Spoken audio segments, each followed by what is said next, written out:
Agora Agora vocês estão me ouvindo? Ah, perfeito, legal, gente. Só um instante que eu vou aqui abrir a minha apresentação.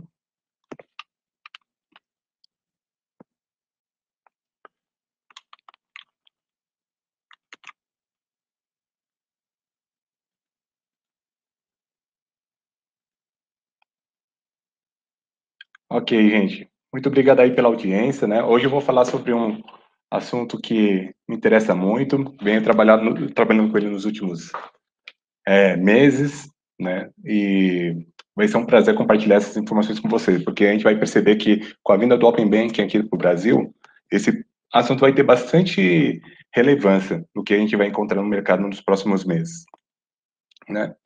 Inicialmente, eu gostaria de me apresentar, né? Meu nome é Ciro Kochiyama, eu sou design estratégico, eu sou especialista em UX, trabalho na área de banking, meios de pagamentos desde 2017, né? E eu sou design digital desde 2001, venho trabalhando em várias indústrias, trabalhei inicialmente na área editorial, na área de publicidade, aí fui para a área de consultoria de TI, trabalhei em meios de consumo, e-commerce, e minhas últimas atividades foram em cima do mercado de meios de pagamento, sistemas financeiros, essas tecnologias, e sempre focado no quesito de usabilidade, de experiência dos usuários, que era um item que já tinha muito interesse para mim no começo da minha carreira, que na época a gente tratava como ergonomia da informação, né? Então, como que as pessoas interagem com os produtos, principalmente com a informação, com os conteúdos que elas estão consumindo naquele momento, né?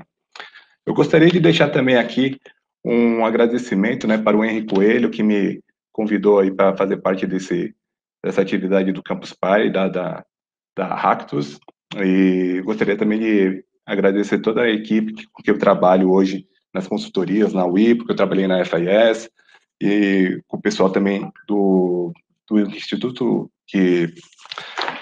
Europeu de Design, onde eu me formei como design estratégico. Ok, vamos lá? Bom, hoje nós vamos falar nessa apresentação sobre o que é o Marketplace Banking, né? Quais são esses conceitos, quais são as tecnologias que são necessárias para a construção dessa linha de raciocínio e, principalmente, quais são os cenários de aplicação para isso, né? O que é que a gente tem hoje, o que é que está no nosso radar, o que é que a gente vai aplicar, quais são algumas das possibilidades. Vou trazer para vocês 3 caminhos que a gente identifica que serão os mais explorados, mas isso não impede que surjam novos caminhos no decorrer do tempo, né? Uma coisa que a gente aprende muito no design, principalmente no design centrado no usuário, é que às vezes a gente projeta um produto, um serviço, e a gente traz para ele uma função, só que quem vai definir mesmo a função vai ser o usuário, né? Então, é importante a gente frisar como estrategista, como designer, como um especialista na área de experiência do usuário, como que eles estão utilizando, como que eles vão trazer o melhor benefício para eles, né? E é interessante que muitas das funções que a gente imagina que não vai vingar ou que não vai ter tanta repercussão acaba sendo justamente o carro-chefe, né? Isso aí é um assunto bem interessante que a gente vai poder discutir bastante hoje no final do dia. Bom, tem uma frase muito interessante do Martin Burr, né? Ele foi o fundador da Cherkai, que é uma das empresas de desenvolvimento de software as a service, né? Então ele desenvolve tipo um gateway de APIs, ele consegue tipo desenvolver tipo um marketplace de soluções que ficam à disposição e quem quiser desenvolver simplesmente vai lá e utiliza, né? Tem uma tarifação, você consegue fazer esse consumo e com a abertura do sistema Open Banking, né, você não vai ter apenas oportunidades para serviços bancários mais rápidos, né? Você vai ter também melhores e mais úteis serviços melhores e mais úteis para os bancos existentes e desafiadores. E também um amplo campo de oportunidade de serviço único, altamente especializado, para inovar além do escopo dos serviços bancários tradicionais, né? Ao finalmente adotar os princípios orientados aos serviços e aos APIs, o setor bancário entrou na área da informação. Ou seja, a gente vai ver por que é importante a gente abordar essa questão, tipo, o que tem a ver APIs, Bank as a Service, Software as a Service, com o Marketplace Banking.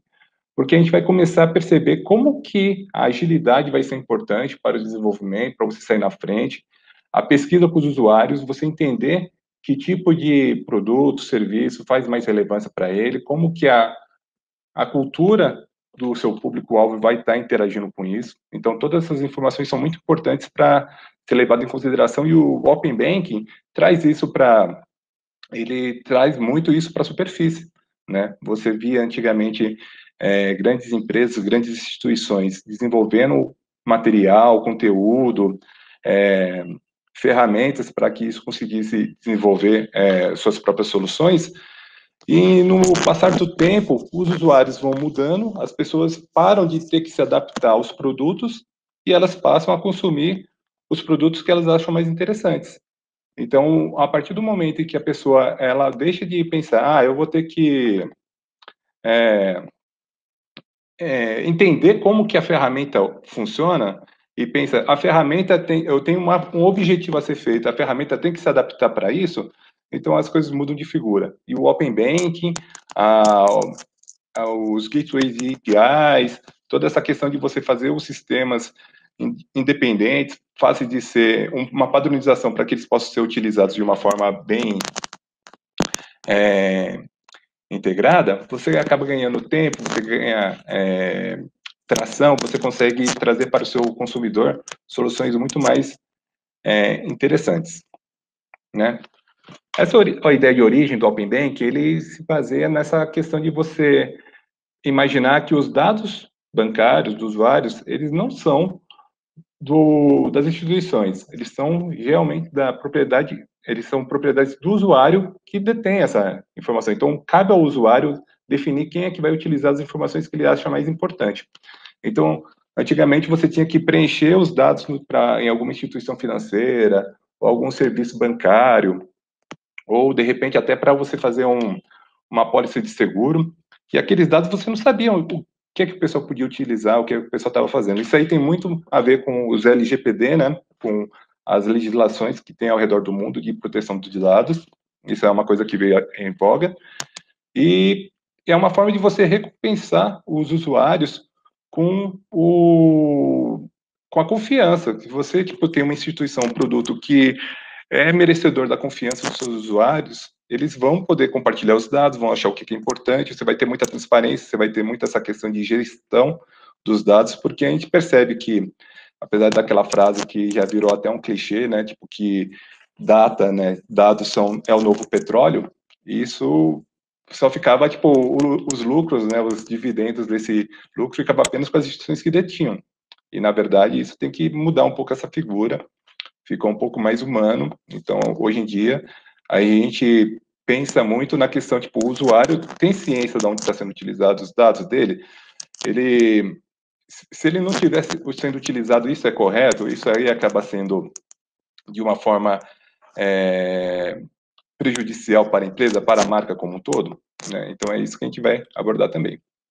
Então, trazendo um pouco a questão histórica, a gente percebe que quem iniciou esse processo tipo de abertura tipo do Open Bank, né, veio do PSD2, né, que é o Payment Service Directive, que surgiu em 2013, mas em 2018 ele teve vigor na Europa, né? Que isso o que é que ele permitia? Ele fazia com que as instituições financeiras tivessem uma forma de permitir com que os usuários escolhessem onde que eles iam utilizar os seus dados, né? Com quem ele gostaria de compartilhar, qualquer alteração desses dados tinham que ser notificados para os usuários. Então, é interessante você ter esse histórico, né? Lembrando que muitas dessas iniciativas umas iniciativas que surgiram de moções populares. As pessoas, tipo, se vieram consórcios identificando, tipo, que estava sendo desleal a utilização dos dados, as pessoas não tinham ciência de como que os seus dados eram tratados, como os seus dados eram processados, e eles queriam ter exatamente um controle para identificar. Por exemplo, se eu não quero mais que meus dados fiquem numa base de dados que não faz nenhuma relevância para mim, eu não quero ser impactado por mídias ou que pelo menos tenha alguma associação com esse tipo de estabelecimento, esse tipo de marca ou esse tipo de linha de informação, de raciocínio, né? Então, com essa mobilização, acabou gerando uma onda, tipo, uma tendência, um padrão com que foi adotado para outras regiões do mundo, né? Você percebe, tipo, que na Ásia, você tem na Índia um, um padrão bem similar, nos Estados Unidos, aqui na América do Sul também, cada país, onde tem blocos, acaba sendo um pouco mais fácil a implantação. E os países acabam trabalhando, né, os países desenvolvidos em desenvolvimento acabam adotando os padrões próprios, porém a base é muito similar com o que foi definido no PSD2, né? Então, porém, a expectativa que o pessoal tinha no início, quando lançou em 2018, ela ainda não foi cumprida, né? Porque o pessoal imaginou, legal, agora os dados são dos usuários e todos os bancos eles vão ter que disponibilizar os dados bancários dos usuários para determinadas operações, mas isso não foi realmente adotado, né? O pessoal teve que pedir adaptações na agenda para que isso pudesse ser postergado e recentemente uma data, né, limite tipo, para que a implantação final do PSD2 fosse prorrogada por 18 meses. Então, a gente imagina que até o final desse ano vai ser finalizado, porque assim como o Open Banking aqui no Brasil, né, que está em implantação, ele tem 4 fases, lá a ideia é que ele já termine agora no final do ano. Aqui no Brasil, a gente está na primeira fase, que é a ideia tipo, dos bancos já começarem a levantar as informações sobre seus usuários, construir uma forma de você fazer o consentimento para que os usuários queiram, optem ou não por utilizar o serviço de Open Banking. E agora estava previsto agora para o dia 15 de julho o lançamento, mas foi postergado para o dia 30 de agosto. Então a gente tem ainda, assim como na Europa, até isso a gente está seguindo esses exemplos, estão postergando porque a adaptação não está correndo de acordo, né? E uma das principais mudanças que o PSD trouxe foi a redução dos esforços que os bancos tinham antes de ficar retendo os usuários, né? Porque antigamente era meio que uma exclusividade. Quem tem uma conta num banco, depois, se de repente ele deseja utilizar a conta em outro banco, em alguns momentos ele mantinha as outras, né, as duas, três, enfim. Só que pela comodidade do usuário de ficar gerenciando todos os seus recursos de um só lugar, ele acabava descartando uma das contas para optar para ter uma conta como a sua principal, né?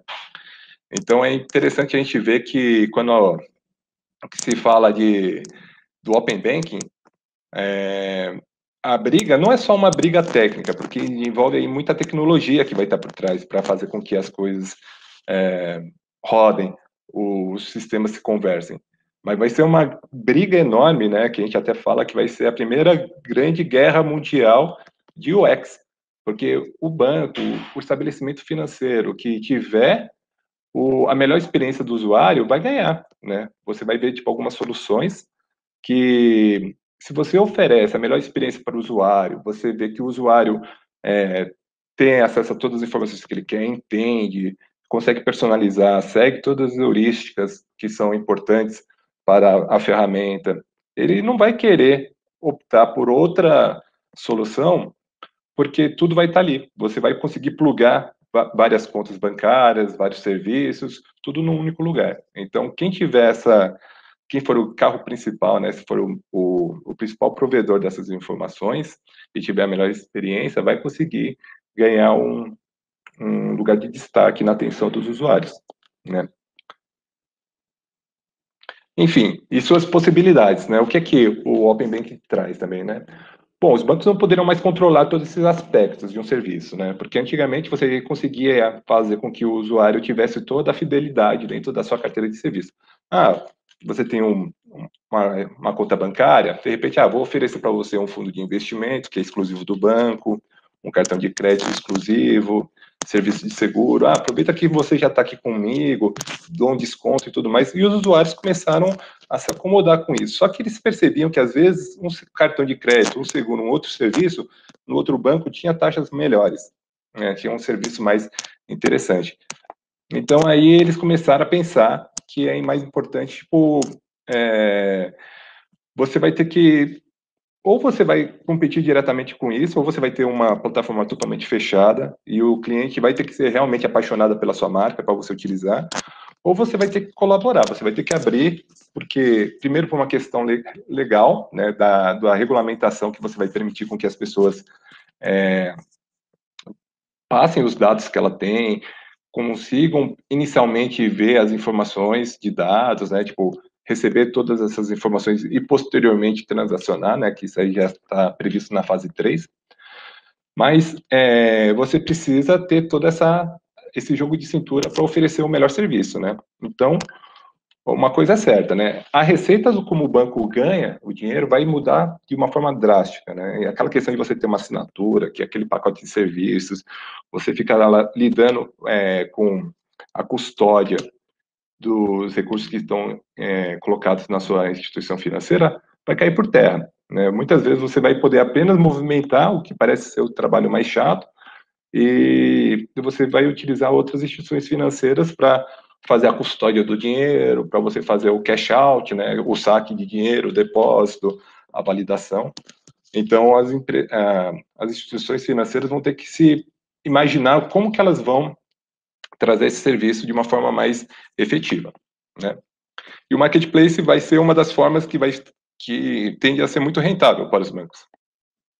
Não só os bancos tradicionais, mas também as fintechs, as novas instituições financeiras que estão surgindo aí com todo vapor, né?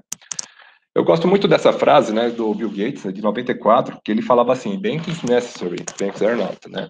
Tipo, o serviço bancário é necessário, né? As agências bancárias não são, porque isso, perceba que a gente está falando em 1994, né? A internet ainda não era tão popular, mas você já conseguia fazer alguns sistemas de ATM, né? E essa fala exclusiva ele estava falando porque estava modernizando muitos sistemas de ATM. ATM, para quem não sabe, são os terminais de autoatendimento, né? Tipo os caixas eletrônicos, os bancos 24 horas, é um dos grandes exemplos dos players aqui no Brasil.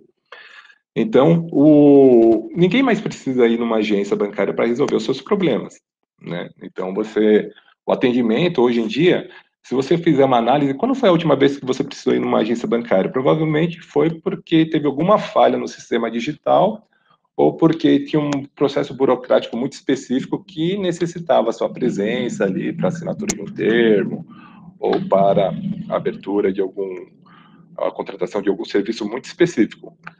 A grande maioria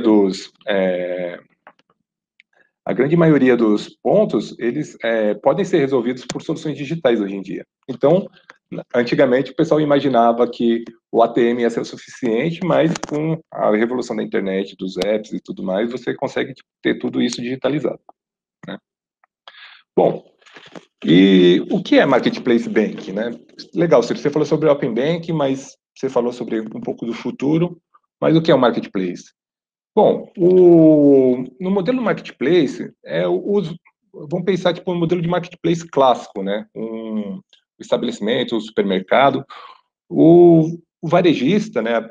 O dono do supermercado, do estabelecimento, ele oferece produtos de todos os fornecedores. Na verdade, todos não, né? Existem muitos contratos, né? Você percebe que não é tão simples assim.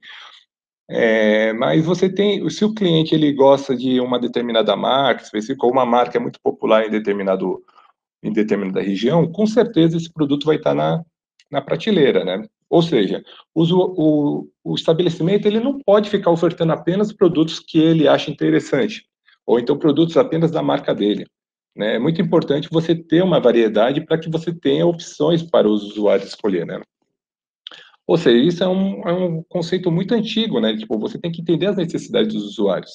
O usuário, tipo, imagina que você está querendo comprar um suco e o estabelecimento fala assim, você só vai poder tomar suco de uva. Ah, mas eu quero tomar suco de laranja, eu quero tomar suco de melancia. Não, você só vai poder tomar suco de uva. Então, você já frustra o usuário de alguma forma. Ah, é suco, mas não é o sabor que eu quero. Então, pensando nessa questão, tipo, de ter uma grande variedade de várias marcas, você não pode ficar pensando, você é uma coisa exclusiva da marca tal. Claro que existe alguns varejistas que são focados em marca, têm os seus produtos, porém, mas é uma coisa mais temática, né? Não vem ao caso. E esse comportamento é meio que os bancos já vinham trabalhando até então. Tipo, você tem o seu cartão, você tem a sua conta corrente, você tem a sua poupança, você tem seu fundo de investimentos, enfim, oferece tudo ali de uma forma bem engessada. E os bancos, por que que os bancos são diferentes? Eles não deveriam ser assim, né? Eles pensam, tipo, um serviço, eles imaginam uma forma de desenvolver uma solução e oferecem para o cliente. O cliente, para ter o serviço, ele precisa se adaptar à ferramenta, ele precisa se adaptar a todo um processo que foi desenhado pelo cliente, pelo banco, perdão, ou pela instituição financeira, e ele vai na contramão. Você impõe para o usuário uma forma dele utilizar. Por exemplo, legal, você vai querer fazer um seguro, eu te imponho todo aquele calhamaço da pólice para você analisar, você tem que seguir todas essas linhas e tudo mais, você tem que ter todos esses requisitos, preenche os forms para depois a gente se adaptar e ver se está junto, né? Então, aquele modelo que eles utilizavam, tipo, você projeta, você produz, você entrega, para cada uma dessas soluções acabava também tomando muito tempo, né? Às vezes a empresa, ela, imagina, umas soluções que os bancos desenvolviam para o seu sistema de mensageria, às vezes existiam muitas sistemas já prontos, né, para fazer o envio de mensagem. O banco, até por uma questão até inicialmente de segurança, tinha que ter todo um controle de desenvolvimento interno, todas as soluções de cálculo, antifraude, motor de crédito, tinha que rodar dentro do banco de uma forma desenvolvida por eles, né? Você poderia ter alguns players que estivessem ajudando você, só que às vezes esses players acabavam ficando focados e você trabalhar só com uma visão, só com uma única atividade, você gera uma coisa que é muito ruim, que é aquela questão do viés, né? Você vai pensar que aquilo que você está fazendo é ok, só aquilo funciona e tudo tem que seguir daquela linha. Então é interessante você ver também no desenvolvimento de softwares, né? Que antigamente quem nunca teve que iniciar um, um, um sistema operacional e você ficava totalmente travado. Você começava primeiramente no DOS, você tinha que decorar as linhas, você tinha que identificar os comandos. Aí foram surgindo soluções mais interessantes, mais gráficas, foram surgindo opções até mais intuitivas para você utilizar, né? É interessante a gente pensar nessa questão de você colocar o usuário em primeiro plano, que me lembra um pouco dos conceitos de experiência do usuário, né? Que quando você desenvolveu, quando você começa a pensar nos usuários, a questão da informática, foram que surgiram as primeiras interfaces gráficas, você começou a colocar o mouse, né? O mouse entrou na jogada, você conseguiu fazer com que o mundo real passasse para o mundo virtual, né? Você virtualizou. Isso aí é muito a segunda heurística de Nielsen, né? Que você trazer, tipo, o mundo real para o mundo virtual. E você percebe, tipo, que às vezes o banco ele está tão interessado nos processos internos que já são seculares que ele traz para você uma, uma rotina que é massacrante e que eventualmente você vai conseguir cortar bastante passos, né? E aí você percebe, tipo, como essas novas fintechs vieram e trouxeram novas soluções que são totalmente inovadoras. Putz, a solicitação de um cartão, eu preciso ajustar o limite do meu cartão. Como que era antigamente para você ajustar o limite do meu cartão? Vou mandar uma proposta para o meu gerente, o gerente vai analisar, vai pedir para mandar o roteiro de crédito. Ciro, você pode ter um aumento maior de limite. Legal. E aí vem o retorno depois de quase uma semana. Hoje em dia você percebe tipo que muitas fintechs, muitos bancos, você consegue fazer o ajuste de limite ali, você já tem um limite pré-aprovado, mas você consegue limitar direto pelo aplicativo. Ou seja, eles entenderam que isso era uma dor do usuário e trouxeram para as soluções uma forma de solucionar, né? Então, colaboração e agilidade hoje em dia são elementos chave para o sucesso. As pessoas, os bancos, assim, principalmente, os mais tradicionais, eles têm que começar a pensar em abrir mão da exclusividade, você ter um produto ou uma solução, ou desenvolver a única solução que vai ser possível, para ver quais são as soluções que o mercado está utilizando, o pessoal tem potencial, há tecnologia hoje em dia muito avançadas para verificar se há falhas no sistema, você tem o QA, uma garantia da qualidade muito forte para identificar possíveis fraudes ou possíveis falhas que possam colocar em risco o seu problema.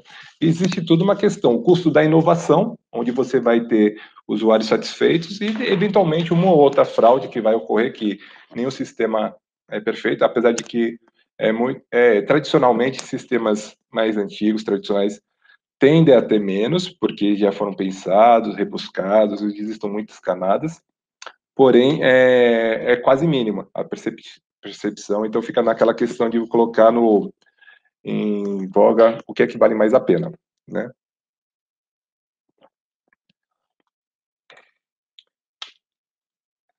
E como funciona, né, o Marketplace Bank? Agora, o Marketplace Bank, o banco permite que o usuário escolha os produtos e soluções que façam sentido para ele, né?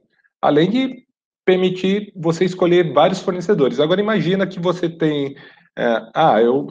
eu tenho minha carteira, hoje em dia, tipo, é muito comum você ter contas bancárias, tipo, sem mensalidade, ou então, tipo, com mensalidades bem reduzidas, e você está escolhendo todo o pacote de serviço. Para o banco é extremamente interessante isso. Só que se de repente você quer, por exemplo, vou colocar um exemplo, você tem uma conta no Bradesco e você vai querer contratar um seguro do Itaú. São empresas totalmente opostas, são grupos diferentes, né? Então, você vai ter que entrar lá no Itaú, mas o Bradesco vai perder informações, vai perder dados. E para o usuário é pior ainda, que o usuário vai ter que ter todos os seus dados no Banco Bradesco e depois vai ter que ter todos os seus dados no Banco Itaú. Já no Marketplace Bank, o usuário, né, vai entrar na plataforma do banco e vai ver todas as listagens de seguros possíveis. Vai ter Banco do Brasil, vai ter Itaú, vai ter Nubank, com a operadora que ela estiver utilizando, Caixa Econômica, qualquer uma delas, e cabe ao usuário escolher. Tipo, eu estou utilizando o Bradesco como meu banco principal, mas eu vou utilizar o seguro de qualquer outra instituição financeira. E você vai plugar esses serviços aqui dentro, né? Na verdade, pode até surgir novas fintechs que trabalhem com seguro, que sejam até mais interessantes. A gente vê aqui o exemplo da Use, né? É um exemplo bem louvável no que diz respeito à usabilidade, a forma de você contratar tudo online, sem você fazer uma burocracia, você não passa por um processo burocrático muito grande. Você pode, de repente, você gosta dessa marca, você sente segurança, você vai lá e contrata. Eventualmente, se tiver algum outro produto que, por exemplo, um consórcio, eu preciso contratar o consórcio do Bradesco? Não, você vai ter a opção de contratar outros produtos, né? Você vai poder contratar consórcios das outras instituições. Então, perceba que como é um paradoxo, né? Você vai estar ofertando no seu espaço produtos de outros clientes. Aí, inicialmente, antigamente, por isso que é o tema da o título da minha palestra fala assim, né? Fomentando, tipo, essa competição, que é uma competição muito saudável. Porque por mais que o banco perca de não oferecer eventualmente seu serviço, ele vai estar permitindo que o usuário se sinta feliz em ter liberdade de escolha. Então, você vai ter, por isso que eu falo que vai ter essa guerra mundial dos UX, porque se você tiver uma plataforma que ela é bem redonda, que ela tenha todas as ferramentas, os requisitos necessários para que você tenha liberdade de escolha do que você vai utilizar ou não, você vai contratar, não tem porquê o usuário ficar instalando vários outros aplicativos, vários outros, fazendo conta em outros bancos, sendo que ele vai querer apenas o serviço. Eu não preciso ser correntista do Itaú para contratar o seguro do Itaú, né? Eu não preciso ser correntista do Itaú para pegar um consórcio do Itaú. Eventualmente, com a questão do Open Bank, pelos dados CC, você fala para o Itaú, ó, pessoal, você estratificou, você modularizou e você vai passar suas informações apenas para aquela operação. Né? Como que vai ser a gestão desse capital? Aí sim vai ficar com o banco de origem, da onde está vindo essas solicitações. Né? Então, essas principais características, né, que nós temos, elas se baseiam no gerenciamento, né? E você tem que conceder acesso à plataforma, né? Você precisa desenvolver um ambiente que favoreça o desenvolvimento de soluções, né? E você tem que manter padrões alinhados com a indústria de tecnologia para facilitar o acesso do desenvolvimento. né? A primeira frase que eu falei lá do fundador da TIC, ele tinha muito essa questão, porque a partir do momento em que o banco ele parte para popularizar suas soluções, disponibiliza você utilizar sua solução numa outra plataforma, né? Assim como eu dei o exemplo de você utilizar o seguro ou o consórcio do Itaú dentro do Bradesco, o Itaú, por sua vez, ele tinha que disponibilizar uma forma do Bradesco utilizar esse recurso. Então você vai ter que ter. E como é que você vai fazer com que o Bradesco e o Itaú conversem? Você tem que ter um padrão, né? E esse é o padrão que o Open Banking traz, né? Tipo, dentro das bibliotecas de APIs, as conexões, as conversas, tem um trabalho muito forte das equipes de segurança em cima disso para evitar fraude. Então, é um dos principais, hoje, pontos de atenção, porque é uma coisa nova, então todo mundo está querendo saber como que funciona, como vai funcionar, então precisa ter toda essa preocupação para ter esse gerenciamento eficaz. E favorecer o desenvolvimento, né? Você precisa dar uma documentação correta para os desenvolvedores, você tem que permitir que novos players que já tem essa solução, ela se ofereça dentro da sua plataforma, né? Isso é muito similar com o que aconteceu na área de tecnologia. Antigamente, o pessoal que desenvolvia dentro do soluções para é, o sistema Macintosh, o sistema Windows, você trabalhava com uma biblioteca totalmente diferente, né? Você tinha uma linguagem própria para uma linguagem própria para outra, e os padrões foram mudando, as pessoas foram identificando que o conceito é o mesmo. A ideia é, tipo, em vez de você trabalhar com um padrão específico para cada uma das plataformas, você tem que trabalhar com um padrão unificado para que você tenha um acréscimo de velocidade no desenvolvimento. Então, se você faz uma solução para uma determinada plataforma, você pode facilmente migrar, né? Você percebe muito que a partir dos anos 2000, isso aí avançou muito com o avanço da internet, com os browsers, com o advento de aplicativos. Então, hoje em dia você vê muito desenvolvedor que, claro, que existem particularidades de cada tipo de plataforma, por exemplo, Android e iOS, mas você consegue desenvolver um código-fonte, uma linha de raciocínio que pode facilmente ser replicado se você seguir um guideline, uma adaptação para que isso seja feito. E normalmente essa adaptação ela pode ser facilmente automatizada, né? Uma vez que você já tenha a lógica definida, você apenas vai trazer uma adaptação de uma sintaxe. Então essa adaptação acaba sendo uma coisa que hoje em dia é muito facilmente realizada por máquinas. Então você acaba ganhando na questão imaginativa, da criativa, e deixa muito a questão do repetitivo para o desenvolvimento. Você consegue criar esse gerenciamento, né? A questão da análise é um ponto muito crítico que você precisa ter. Você precisa ter você é uma instituição financeira, você não pode colocar qualquer um para trabalhar junto com você, né? Então, por mais que é muito bonito ter a liberdade do usuário, peraí, até um ponto, né? Você primeiro tem que entender quem é que está entrando junto da sua plataforma, quem é que está se assimilando à sua marca, né? Porque uma experiência negativa também pode ser muito prejudicial. Na verdade, acredito que seja até um, um desastre se você tiver uma experiência negativa para os usuários, porque a taxa de retenção é bem pior. Enquanto você gasta $1 para adquirir um novo usuário, você perde $100 se ele tipo, sair, porque ele vai tipo, falar mal, vai ter um turnover muito negativo em cima disso, né? Então você tem que ver se fazer vistorias, análise dos códigos das soluções que estão sendo integradas, verificar se há competência para a realização daqueles serviços, né? Não adianta só ir pelo hype, que é uma marca que tem era renome em determinado momento e agora está querendo ingressar de uma forma, só que ainda não foi testado o suficiente, é uma solução que ainda está em desenvolvimento. É interessante colocar no seu portfólio, porém com muita atenção, muito acompanhamento para que não dê nenhuma coisa errada lá na frente. Por isso que também é importante você ter o gerenciamento, né? Porque essa plataforma que você vai ter disponibilizando formas, padrões para que seus códigos, os novos entrantes, fiquem alinhados, você tenha também ali um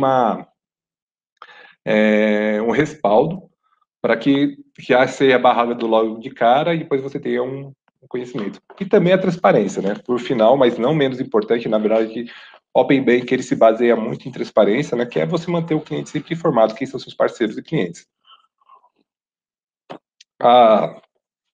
As empresas, né, como eu falei anteriormente, elas tinham muito a questão tipo da marca, né? Eu tenho que trabalhar minha marca. O investimento que era feito no marketing para você fortalecer a marca como se fosse a solução principal era muito grande. Mas você tem que transparecer, informar para o usuário. Olha, essa solução que eu estou oferecendo para você é de determinado fornecedor e assim vai, porque já são os bons modos que a gente espera que uma marca séria trate seus usuários, né? Existe, claro, o desenvolvimento na indústria, que é o que a gente chama de white label, né? As empresas vão lá e oferecem soluções white label, você vai poder utilizar a sua solução, o core é todo do outro. Isso não é uma coisa que a gente vai falar assim, vai acabar o white label. Não, muito pelo contrário. Você vai continuar tendo se a empresa quiser continuar desenvolvendo, né? Isso vai fazer com que as fábricas de softwares que trabalham com white label fiquem cada vez mais antenadas, seguindo seus padrões e oferecendo e tendo liberdade para oferecer a solução para quem tiver querendo oferecer, quem tiver interesse em ter essa ação. Então, é importante que a transparência esteja sempre presente e isso tem que ser repensado em todos os planos de como que a marca trabalhava. Então, tipo, os bancos tradicionais que tinham essa visão de, não trabalho com nenhuma, todas as soluções sou eu que faço, sou onipotente na oferta das soluções, cai por terra porque você vai perceber que, tem gente que é melhor nesse quesito, então acho que é interessante eu até aproveitar que eles já são referência no mercado e vincular minha marca a ela. Lembrando que a decisão sempre vai ser do usuário, tá? Então, o usuário vai ter essa informação. Então, fornecer informações, investir nesse desenvolvimento dessa plataforma, nesse marketplace, inicialmente de APIs, não só de banking, e a criação de um ecossistema saudável, com pessoas sabendo do que se trata, é um ponto-chave do marketplace banking. E você ter estratégia de fazer parcerias com colaborações e, de repente, desenvolver instituições de ensino, consórcios, para você criar coisas novas também são essenciais para a evolução. Eu vou trazer aqui alguns exemplos que vão ilustrar bem isso que eu estou falando. Tá? São só 3 principais que eu vou abordar, mas que eu acho que são muito relevantes no que diz respeito a Marketplace Bank, né? Por exemplo, o Digibank, né? O Digibank é um banco digital que tem lá em Singapura. Ele é um market, como que ele foi constituído, né?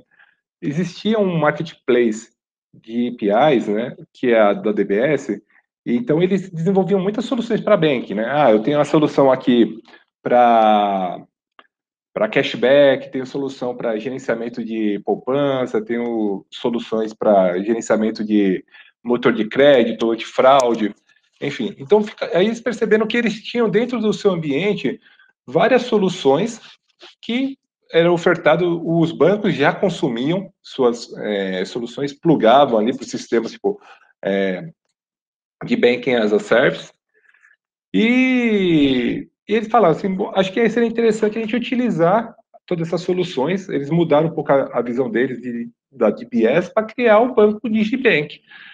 E é interessante tipo, que o banco Digibank é como se fosse um banco digital, e aqui no Brasil a gente pode fazer uma analogia, seria, por exemplo, o Nubank, que é uma fintech que caiu no gosto da população, porque tinha todas essas soluções, ele era rápido, não tinha taxas, tinham taxas extremamente adequadas.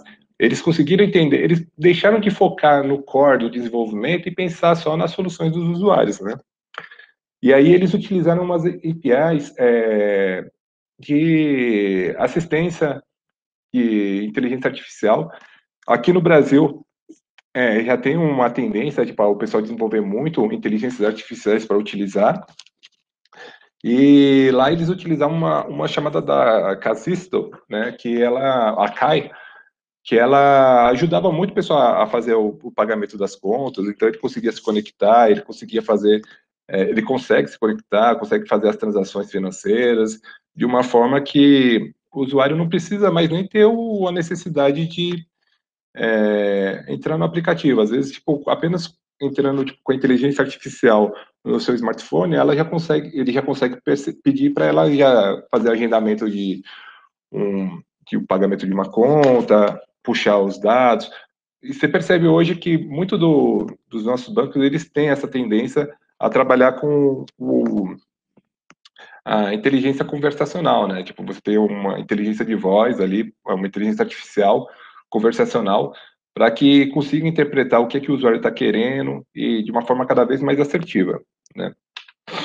Então, perceba que aqui eles trabalhavam com soluções para vários outros bancos, tipo, não só bancos, mas, por exemplo, o McDonald's ele precisava de uma solução que a DBS produzia, provavelmente as soluções de canais. Food Panda seria como se fosse um iFood que tem ali na Ásia, em Singapura. O Grab, que é um Uber.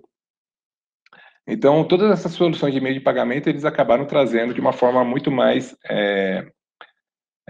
integradas, aproveitaram que eles tinham todo esse desenvolvimento in-house e criaram um banco permitindo novas soluções também. Tipo, eles têm ali nesse DBS Developer, se você criar, você tem lá uma documentação que permite que você crie soluções para colocar lá à disposição do mercado, né? Existe uma forma de você monetizar isso, né? Existem, não é o foco dessa apresentação, mas cada vez que o seu API é consumido, você tem uma remuneração. Então, acaba sendo muito lucrativo para as empresas, às vezes, disponibilizar a sua solução numa loja de marketplace para que qualquer um possa utilizar, do que ficar trabalhando exclusivamente para uma única instituição. Um outro exemplo que é bem legal aqui é o do Starling Banking. Starling Banking ele é do Reino Unido, é um banco digital que nasceu com essa pegada de digitalização, de ter uma solução rápida. Inicialmente era principalmente na questão de depósito de cheques, né? Eles trabalhavam muito com a custódia de cheques, fazendo pagamentos. Ele era um efetuador de pagamentos. Porém, eles perceberam que tinham muitas outras soluções que estavam no mercado que poderiam ser integradas para agregar valor. Então, eles começaram a trazer, foi o caminho oposto do DBS. Enquanto o DBS criou todas as APIs e montou o banco, o Starling Bank ele já tinha um banco e falou assim, eu quero conversar quem são os melhores players do mercado para comunicação. Eles viram que o Slack é uma ótima ferramenta de histórico, de dados, de você ter ali uma documentação de tudo que foi realizado. Às vezes eu quero conversar com outros usuários ou pessoas que estão na minha rede, quero fazer ali uma transação direto pelo Slack. Vamos plugar no Starling Bank? Vamos. Então eles permitiram que o core bancário dele fosse acessível para diversos outros players, né? Aí você tem por exemplo, esse exemplo do Credit Ladder e do PensionBee, né? São dois sistemas de previdência social, de previdência, na verdade, de aposentadoria, que eles disponibilizam. Então, o PensionBee já era um serviço de fora do banco, ele não era do Sterling Bank, mas eles inseriram dentro, tipo, deram a opção para os usuários contratar. Falaram assim, você quer utilizar, você tem interesse em ter uma previdência? Quais desses players você gostaria de utilizar? E ele vai lá e escolhe, o Credit Leader, PensionBee, o Flux. Você quer trabalhar com seguros de vida? Você tem o Anorak, você tem o SoulSure. Então, você tem várias ferramentas, várias possibilidades de você escolher qual solução você vai escolher. Para o usuário, isso é ótimo, né? O usuário depende, né, na verdade. Tem usuário que gosta de receber tudo de uma vez, não quer ter a necessidade da escolha, não sabe o que é bom para ele. Mas ele tem em vista que todos os produtos que estão presentes dentro da plataforma são seguros, ele vai comparar apenas a questão de usabilidade. É que nem você tem no seu aplicativo do celular, você tem dois tipos de players de música. Aí tem um que você vai se adaptar mais, você vai utilizar mais, o outro acaba perdendo a graça, né? Se os dois estiverem na mesma condição, você opta por um ou opta pelo outro, mas fica a liberdade do usuário escolher, isso é um ponto muito importante. E por fim, né, trazendo um exemplo aqui bem ao nosso alcance, né, o do Banco Inter, né? Então, o Banco Inter está, né, nesse movimento, né, de virar um super app. O super app ele é muito comum nos países asiáticos, né, nos países em desenvolvimento. Por quê? Porque a ideia do super app é você trazer muitas funcionalidades dentro de um único aplicativo, para que o usuário não precise ficar acessando vários outros, né? Um dos mais emblemáticos super apps que a gente conhece no mundo é o WeChat, né, que é como se fosse o WhatsApp, só que ele é muito utilizado lá na China, e ele permite que você realize transações financeiras, reserve, é, é, faça reserva em restaurantes, selecione filmes para assistir no cinema, escolha o local que você vai querer sentar, tudo isso pelo aplicativo do, do WeChat. Você consegue. Existem muitas tradições na China que a gente não tem, que é o cartão vermelho, né? Tipo, que é o bilhete vermelho que eles falam, tipo, que é como se fosse um prêmio, um dinheiro. Você presenteia as pessoas com dinheiro, normalmente na virada do ano. Então, você consegue fazer o envio de dinheiro através do seu aplicativo de mensagem. Enfim, tem a característica desse mercado asiático pelo fato de ser são mini aplicativos que estão rodando dentro de uma única plataforma, ocupam um pouco espaço dentro do celular, não são celulares top de linha, que normalmente o pessoal utiliza lá, apesar de que isso hoje em dia acaba perdendo um pouco a relevância, porque a tecnologia está cada vez mais avançada, os recursos estão cada vez mais disponíveis, e as pessoas gostam dessa ideia de ter tudo num único lugar. E o Inter está indo para a mesma linha, né? Se tornando um super app, né?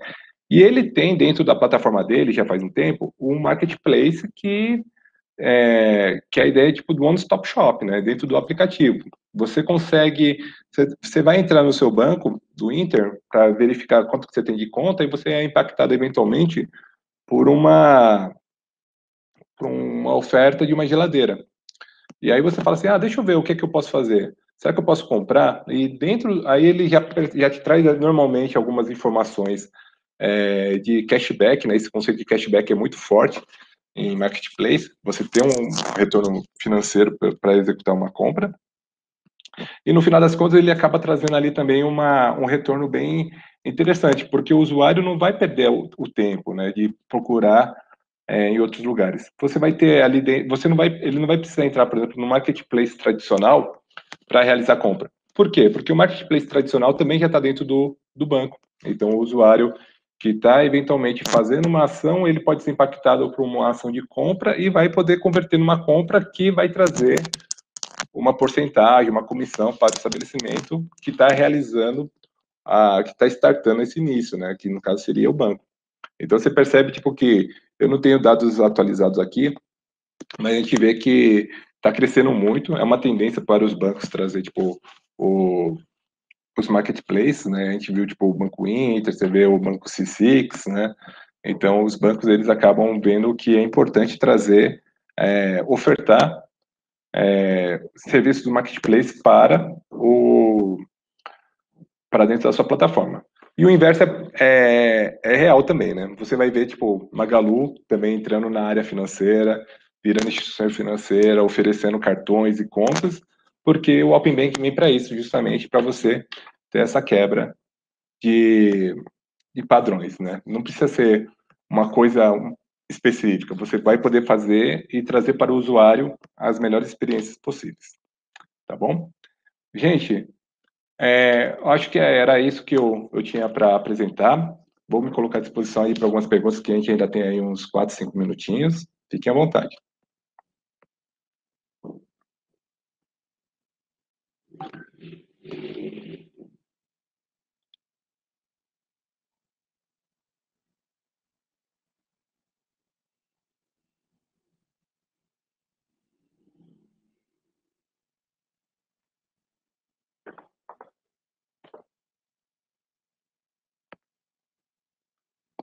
Bom, espero que tenha sido então bem proveitosa, não tem dúvidas por aqui, então me despeço e agradeço aí a todos pela audiência.